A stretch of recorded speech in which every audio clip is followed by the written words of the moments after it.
Bonjour à tous, je fais ce podcast à l'occasion de la 10e journée mondiale des TCA qui a lieu le 2 juin.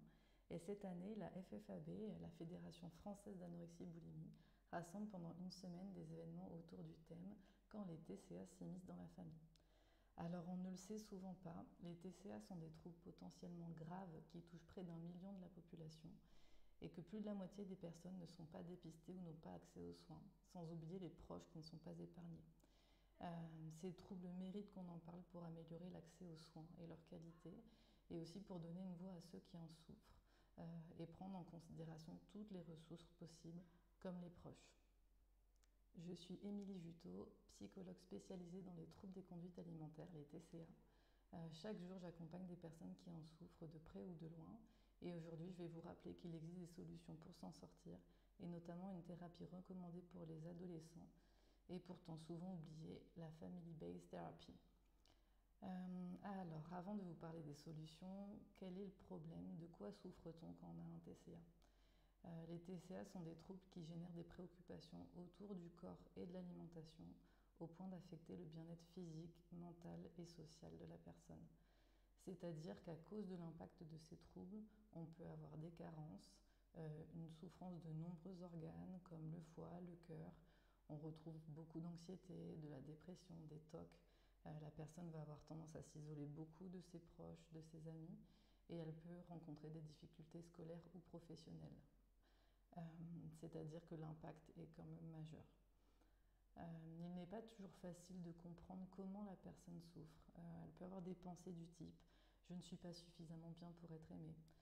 Si je perdais du poids, je me sentirais mieux dans mon corps. J'ai déjà trop mangé, un peu plus ne changera plus rien, je mangerai moins le reste de la semaine. C'est des pensées qui sont assez fréquentes dans les TCA et qui peuvent même être envahissantes. On a plusieurs formes dans ce trouble. La forme dont on parle le plus en règle générale, c'est l'anorexie. Elle amène une perte de poids trop importante pour l'état de santé, c'est ce qui la caractérise. On va avoir la boulimie, où la personne se trouve piégée entre des tentatives de perte de poids, comme le fait de ne pas manger, le fait de vomir, le fait de faire beaucoup trop de sport et des compulsions alimentaires. Et l'hyperphagie boulimique, qui est le trouble le plus fréquent et qui est pourtant peu évoqué. Et là, la personne en fait aura tendance à perdre le contrôle de son alimentation malgré elle. Je vais faire un petit détour aussi par les origines et mécanismes possibles des troubles des conduites alimentaires pour qu'on puisse mieux les comprendre. Ce sont des troubles qui débutent le plus souvent à l'adolescence ou chez le jeune adulte, en lien avec une souffrance importante qui n'est pas forcément repérée, ni par elle ni par les proches. Et les TCA sont finalement des tentatives de soulagement grâce au sentiment de contrôle sur soi et ou au plaisir de manger.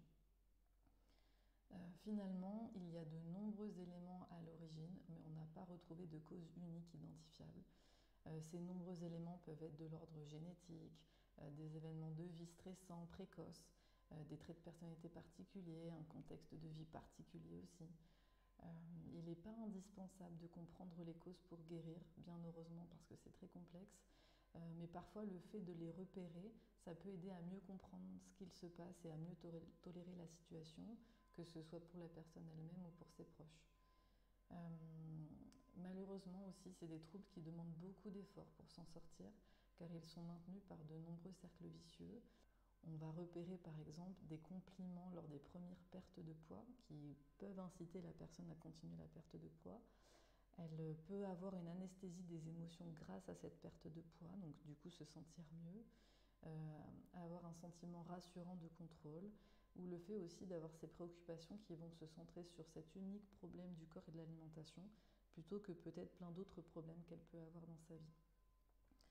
C'est pourquoi les prises en charge sont souvent longues et les personnes semblent évoluer à petits pas. C'est très classique, il faut s'y attendre et c'est un trouble qui demande beaucoup de patience et beaucoup de ténacité pour s'en sortir et aussi pour les proches. Maintenant, nous allons voir donc qu'il existe des solutions possibles pour faire face à ces troubles. Donc, je vais vous parler de différents types de thérapies et après une thérapie plus spécifiquement. Ce qu'il ne faut pas oublier, c'est que pour pouvoir aider la personne sur le plan psychologique, il est indispensable que son état de santé soit surveillé et suffisamment stable. Ça lui permettra donc d'être disponible en fait pour faire un travail mental. Elle pourra donc s'engager dans une psychothérapie qui l'aidera à la fois à mieux comprendre ce qui lui arrive et à mieux défaire les mécanismes des troubles.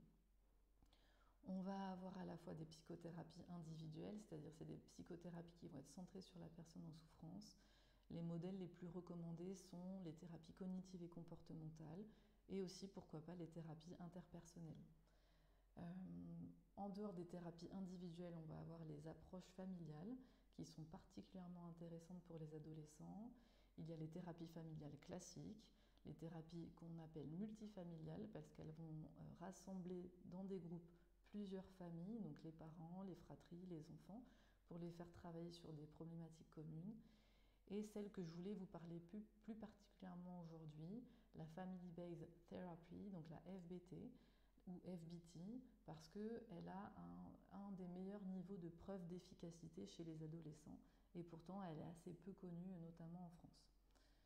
Alors, en quoi consiste cette FBT ?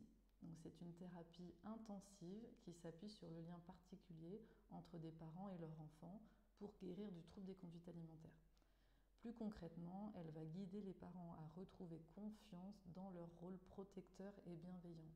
Pour cela, donc, elle va guider les parents à sécuriser l'alimentation de leur enfant dans un premier temps, puis elle va aider les parents à amener l'adolescent à retrouver son autonomie et aussi à faire face à ses souffrances. C'est-à-dire qu'en fait, elle va guider les parents dans les défis que va rencontrer l'adolescent à cette période-là. En parallèle, elle permet aussi aux fratries de mieux comprendre ce qui arrive à leurs sœurs ou à leurs frères et de pouvoir retrouver peut-être une place où ils vont se sentir plus en sécurité aussi, peut-être moins dans l'inquiétude, parce qu'ils vont voir que la famille est prise en charge, que leur frère ou sœur est pris en charge et que leurs parents sont aidés du coup dans cette prise en charge. La FBT, elle est possible dès que l'adolescent est suffisamment hors de danger pour rentrer chez lui, c'est-à-dire que son état de santé n'exige pas une hospitalisation. Et par contre, elle demande un engagement important à toute la famille sur plusieurs mois. Donc à la fois, elle est très efficace, mais demande aussi un grand engagement. Donc il ne faut pas hésiter à discuter avec le professionnel des pour et des contre avant de rentrer dans cette thérapie. Pour terminer, du coup, je voulais vous rappeler plusieurs points. Déjà, pour pouvoir appliquer les solutions, il faut repérer au plus tôt les difficultés de la personne pour mieux la soigner. Donc que ce soit vous qui souffriez ou un de vos enfants, il faut en parler le plus tôt possible à l'infirmière scolaire ou au médecin traitant ou même à un professionnel de santé qui connaît déjà la personne qui souffre pour à la fois connaître son avis, mais aussi pour qu'il nous guide vers un médecin qui lui aussi pourra orienter vers des soins qui seront les plus appropriés dans la situation. C'est vrai qu'il n'est pas toujours facile d'en parler, même de reconnaître qu'il y a un problème, parce qu'effectivement ces solutions au départ qu'on a trouvées vont quand même soulager la souffrance que la personne connaît. On peut aussi avoir honte de ce qu'il se passe, mais c'est très important de ne pas rester seul dans cette situation parce qu'il y a beaucoup de personnes qui peuvent vous aider à faire face et à en sortir.